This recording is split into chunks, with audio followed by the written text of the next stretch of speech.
Hello, and welcome to another program of Relationships Revealed. I'm Pastor Frank Lewis, and I am in the process of sharing with you, under the name Relationships Revealed, 7 books. And we started now into the book for married people. And we're doing well, and we're on our way. But first of all, I want you to realize that I wrote this book here, called The Key, for a foundation. This is the foundation for everyone that has problems in any kind of relationships. We're going to be looking at relationships of all kinds. If you have any problems in marriage and raising children, if you're singles and preparing for marriage, if your relationship with yourself, we're supposed to love ourselves. Most people can't. We're supposed to love God. That's the great commandment. We're supposed to love our neighbor. Well, we can't do that most of the time because we just don't know how to be able to get out of the mess that Satan put us in. So here's the answer. This is called The Key, and it's available at Amazon, and you can get it. And you're going to love this book. It's going to be a very much a foundation piece to this entire series under Relationships Revealed. I also have a website you can go to called relationshipsrevealed.org. And relationshipsrevealed.org will give you the opportunity to review the titles of the 7 books and to be able to get in touch to learn more about any of the things that I'm putting out there on my YouTube channel and to want help. Now, if you want help, if you leave your phone number, I'll be able to get back in touch with you. But please leave the information. Tell me why you want help. Tell me what you want to learn, and we'll try to get back to you, and it'll be a blessing for you.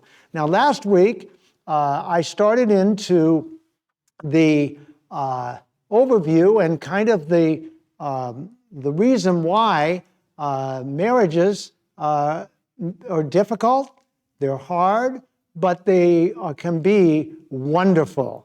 And 2 weeks before that, I was into an overview of the entire 7 books. So if you want to go back and find out about what's coming, the previews, if you will, for the attractions coming or the information coming, you can go back to the earlier subjects. And so that'll be really good for you. Now today, we're going to look at what we started last week was an understanding of how God created us for relationships. We've got to be in relationships, otherwise we're going to be in pain. And if you don't believe that, you've got to go back and look at the last video I did, which talked about why we get into pain if we're not in relationships. We also found out that God created us in His image, and so He is very, very He set us in a place where we need to be in relationships with Him and relationships with each other. And it's just very, very important. The other thing that's important to understand, and we're going to go right into it today, is what Satan has done to keep us out of relationships. And that's a big problem. So it causes problem in marriage, causes problem in all of our relationships. If we don't know the truth, remember Jesus said, if you know the truth, truth will set you free. Well, in Hosea 4:6, it says, my people perish for a lack of knowledge. So I'm giving you knowledge that you're going to need in order to be having successful relationships. And it's very, very important that you have this knowledge. And so I'm here to give it to you. And what we're going to be looking at today is some of the challenges of being married. Some of the challenges that we have in marriage. I was married for 20 years to my first wife. I was married to 19 and a half years to my second wife, as you know, or you may not know if you go back and listen. My wife had a heart attack. She went to heaven. I was married for 19 and a half years. I know what not to do. I know what problems can take place between because I'm experienced. I've been in 2 marriages. And I didn't know in my first marriage, I didn't know what I know now. My second marriage, I didn't even know what I know now. We did discover the key together. That's the book, you remember. But my wife, she could not trust God because she was so wounded, and she couldn't trust me or any men because of what men did to her. And so we couldn't, if you want to get healed, I can help you. If you leave what I tell you to do and you don't do it, it will end up with a bad result. But let's jump into what is the problem. What are the challenges? Well, the first and major challenge is this. We were created in God's image. We were created for relationship. And we've got to be in relationship so we don't have attachment pain. So Satan knows that, and he absolutely hates God. He hates God, and he hates us because we're made in God's image. So what does he try to do? He wants to make relationships as difficult as he can. He wants us to not be able to have godly, anointed, blessed relationships that are life-giving and love-bonded. He wants that. Last week I talked about life-giving and love-bonded. So Satan wants to keep us out of the ability to be able to have those kinds of relationships. How does he do it? Well, he attacks babies, infants, small children, and toddlers and small children. He attacks them. How does he attack them? He is the God of this world, so he sets up situations and circumstances where our parents bring pain to their children. Now, what happens when parents bring pain to their children, why is that so bad? Well, it's so bad because the parents can't trust the children can't trust the parents. Got that backwards. But the children can't trust the parents if they bring pain to them. So Satan makes sure the parents are triggered. Satan makes sure the parents cause their children pain of one form or another. And this pain causes children not to be able to trust their parents. If you can't trust your parents as a little child, who are you going to trust? You're going to trust yourself. Why? Because you can't trust God. He's the ultimate authority. Your parents are sub-authorities, and they can't be trusted, so God can't be trusted. So what happens then is that if you can't trust God and you can't trust your parents, who are you going to trust? You're going to trust yourself. And that's what most people are doing, whether they're Christians or non-Christians. All the non-Christians are trusting themselves. Most of the Christians trust themselves. Well, how do I know that? Well, because I've studied this, and I've been reviewing this for years, and I have my church for 12 years, and I saw that people that have been wounded, they've been hurt, they've been put in painful situations. Now, pain can come in many forms. It can come in physical abuse. I know a lot of people that were physically abused. They can come in emotional abuse. I was physically abused and I was emotionally abused. And I could not trust my father. My mother didn't come to my help. And so what did I do? I ended up not trusting my parents, trusted myself. I wanted later on, as I became a Christian and I realized, oh my gosh, I've got to trust God, I couldn't trust him. Why couldn't I trust him? Because behavioral scientists and psychologists tell us we put the face of our father on the authority. Okay? That's one of the problems in marriage is, a wife is in a marriage and she's putting the face of her husband, the face of her father on her husband. That's not going to work well. We're not going to get into that right now, but we are going to talk about pain. And pain administered by parents, brought on by parents, emotional and, God forbid, sexual abuse those are very, very difficult situations that cause woundedness.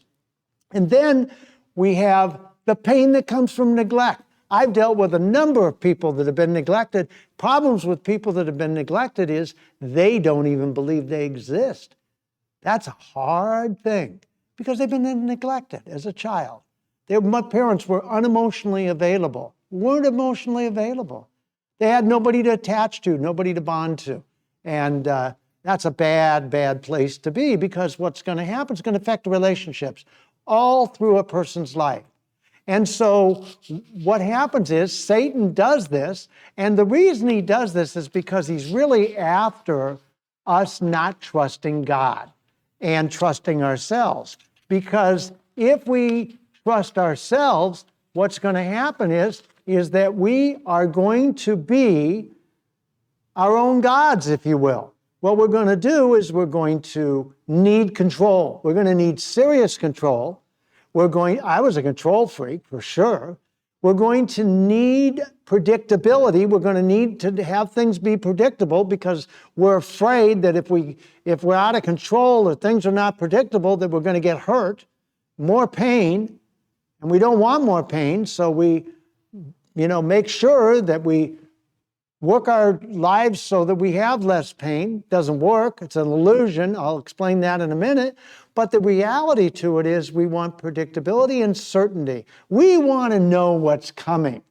And a lot of you, because of the pain that you suffered in childhood, and maybe also because of your parents being perfectionists, are perfectionists. Perfectionists are people that live in fear. I mean, real fear.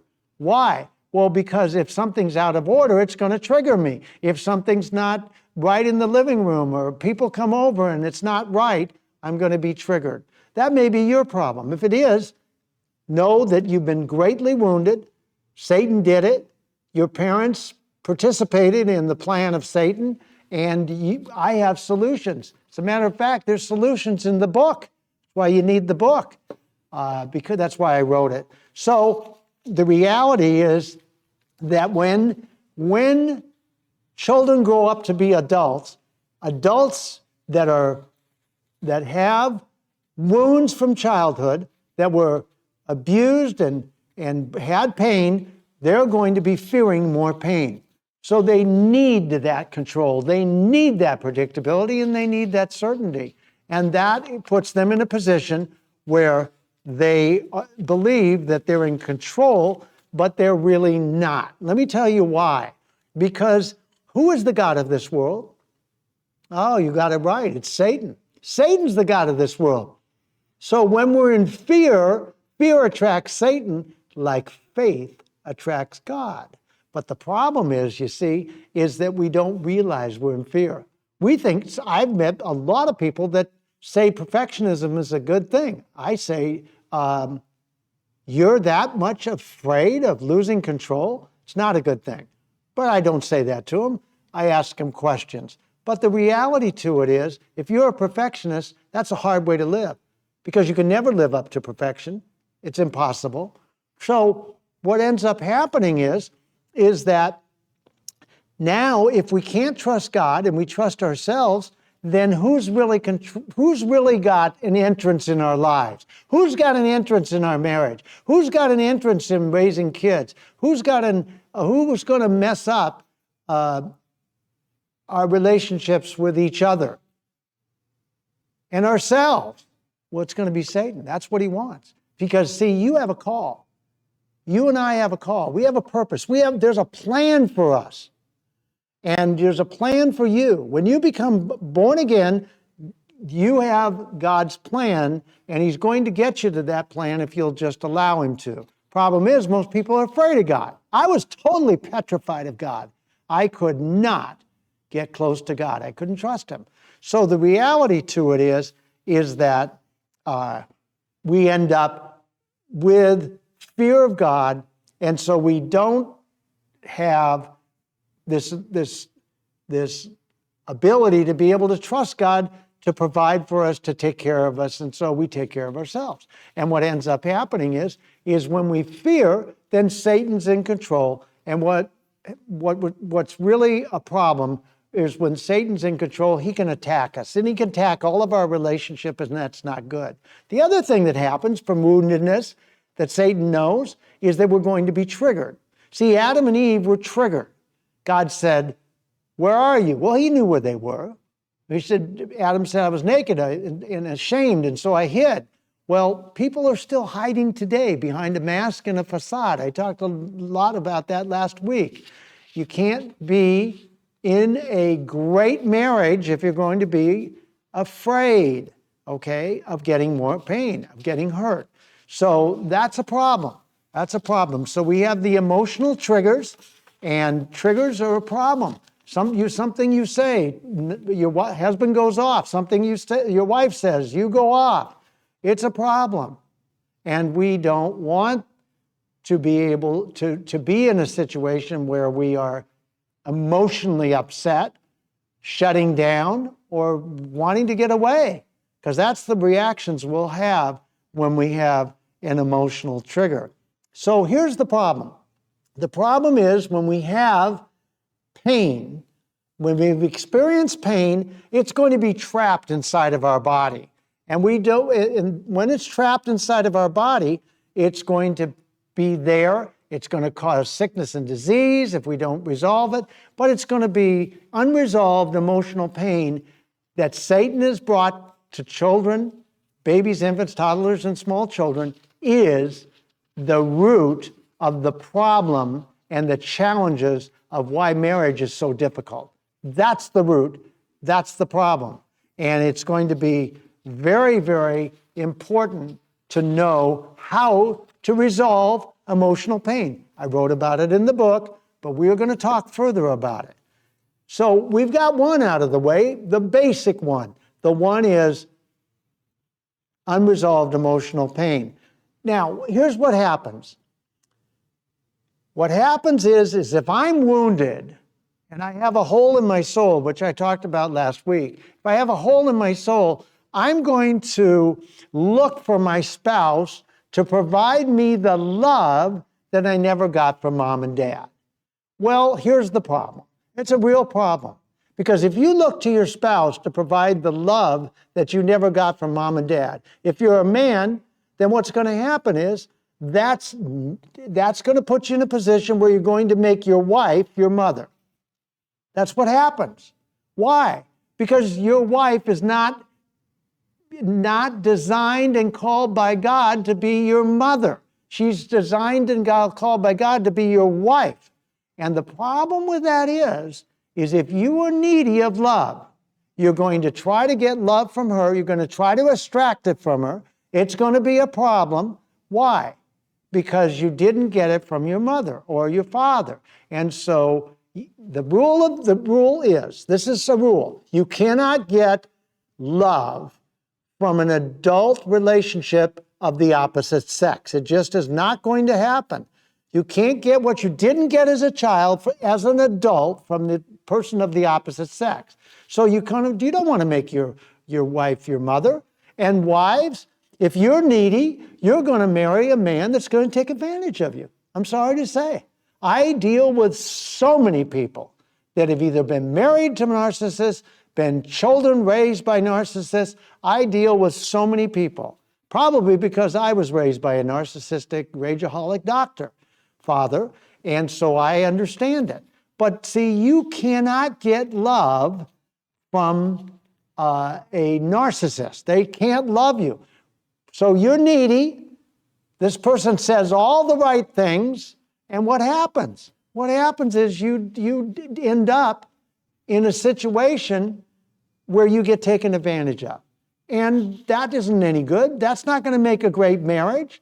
And there's going to be a divorce. If you can get out, the narcissists weave such webs that it's very difficult to get out. Very, very difficult to get out of a relationship where you're needy. See, you can't get the hole in the soul filled up with your spouse or your husband can't fill the hole in the soul. The group can fill the hole in the soul. Jesus can fill the hole in the soul.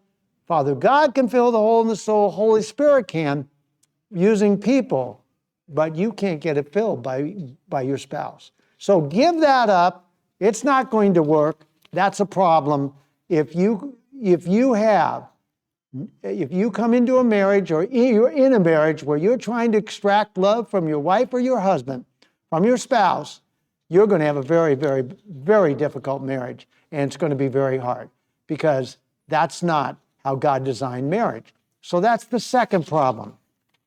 The third problem is actually caused by the thing that Satan does in the wounding, is at the bottom of all the problems in marriage. But the third problem is role reversal. What do I mean by role reversal? Well, if you are needy and you are needing love because you didn't get it as a child, then you're going to look to your spouse for giving you the love you never got. Now, what you're going to do is you're going to try to extract that love. You try to manipulate that love. You're going to try to get that attention. Now, attention is not love, by the way. I talked about that last week, but attention is not love. Love needs a connection. Love is the thing that glues us together. Okay? Attention it's just a facsimile of love. Has no depth to it. It doesn't work. So here's what happens. A wife becomes a mother, and the wife goes up in control of her husband. I know so many marriages where the wife was wounded. She was wounded. So wounded wives, who did they marry? Men they can control. Men they can control. So that's a problem. If you're a man and you're in a marriage with a wife that's controlling, you're reversed roles. You're not supposed to be controlling, and she's not supposed to be controlling. But you're in a problem. You've got a problem, and the problem is role reversal. That's not the plan of God, is for a woman to control the man. It's not also the plan of God for the man to control the woman.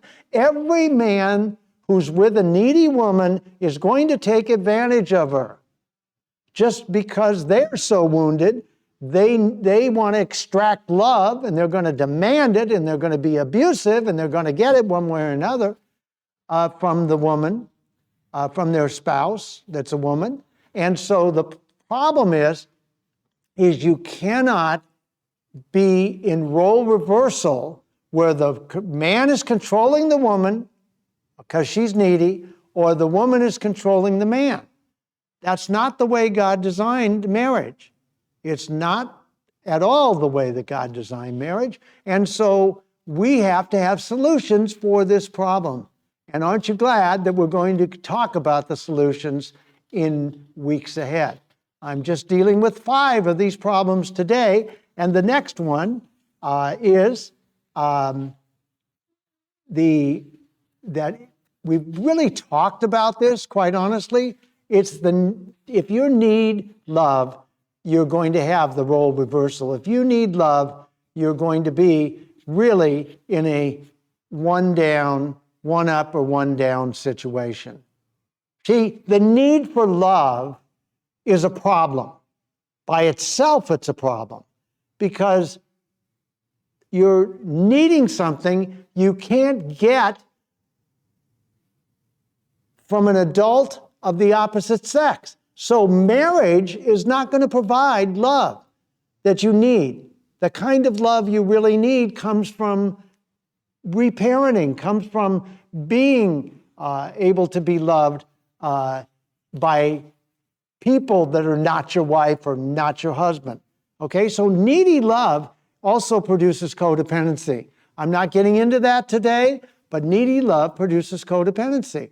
And that's a big problem in marriage when you need to get what you never got as a child from another person. And in this case, your wife or your husband. Needy love is very dangerous. It is because of that the marriages have serious abuse problems. People get used, they get abused, and it's not good. And really, needy love is the root of role reversal, but it's also the root of being one up or one down. You can see how all this works together. Because if I'm needy and I need to try to get love from my wife, then it's going to be role reversal, but I'm also going to be one down. If I'm the husband and I marry a woman that I need to get love with, then what's going to happen? I'm going to be one down. And if I'm going to be one down, what's going to happen is I'm not going to have there's no mutual satisfaction in that marriage. One down doesn't work. So all of these, one down, the other person is, the wife or the husband is one up because they're in control. They're one up. Nobody was created by God to be treated one down, treated like a slave. I know husbands that are absolutely treated like a slave by their wounded wives. Wounded wives will take advantage of wounded husbands. Wounded wives will be taken advantage of by wounded husbands. Big problem, and we don't want that. You're not going to have any mutual satisfaction. You're not going to have any joy. Not going to be a lot of peace. It's going to be a real mess. And these are just 5 of the problems. I'm going to talk to you next week about another 5, and then I'm going to be able to talk to you about some solutions. The main thing I want you to get out of today is that Satan has done a great job of causing you not to be able to love yourself, love God, and love your wife. And that's a problem, no matter, or any relationship. But we have answers, and aren't we glad that God's given us answers? And that's why I wrote the book, and that's why I'm doing this program, is so that you can have a great marriage. You can have the best possible marriage. You can have a marriage made in heaven, because I'm going to show you in the weeks ahead how to be able to have solutions for the problems that I'm bringing up during these 2 shows about the challenges of marriage. The most important thing is, if you're born again, you will have a great opportunity to become more the person God created you to be, and then you'll have a great marriage, and that will be what you want.